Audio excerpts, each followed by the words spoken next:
අපිට සමාජ මාධ්‍ය අනේවා ගැන මේ මම කමෙන්ට් කරන්න කැමති නැහැ. ඇත්ත කතාව අපි දන්නේ නැහනේ.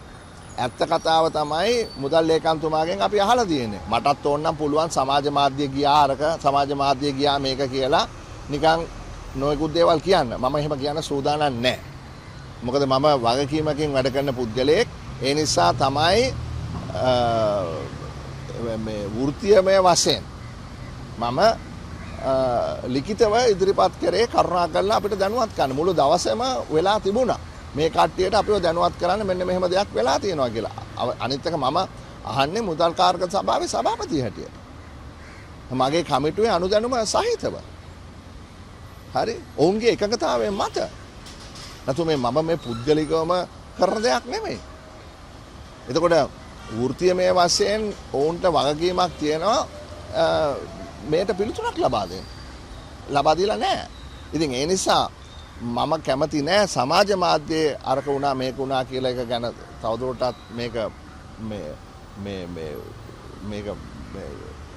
ඔහේ කතා කරන්න අපි බලාගෙන ඉන්නවා හෙට හෝ මොවුන් අපිට මේ ඉදිරිපත් කරයි කියලා සත්‍ය තොරතුරු ප්‍රමාණවත් කාලයක් පිළිලවත් එකක් එහෙනම් ඔබතුමාට ඇමති වෙලා නෑ දැන් සමාජ මාධ්‍යයේ සංසරණය වෙනවා ලිපියක් මම ඒක ගැන කතා කරන්න කැමති නෑ මාර්තු මාසේ මොවුන් කමිටුවක් පත් කරලා තියෙනවා කියලා මේක ගැන හොයන්න.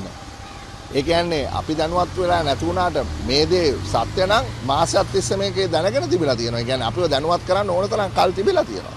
නමුත් ඒ කිසි දෙයක් මම දැනට මේ සාකච්ඡාවට බඳුන් කරන්නේ නැහැ. මොකද මට ඕනේ කෙලින්ම මුදල් ලේකම්වරයාගේ අස්සනෙන් පිළිතුරක් මොකද්ද මෙතන වෙලා තියෙන්නේ කියලා. මෙවරත් අති උත්කර්ෂවත් අන්දමින් Iconic Awards in Sri Lanka අපි ඔබට අගෝස්තු මාසයේදී රැගෙන එනවා. ඔබේ අයදුම් පතක් අපිට යොමු කරන්න තිරදිස්සන දුරකථන අංකයට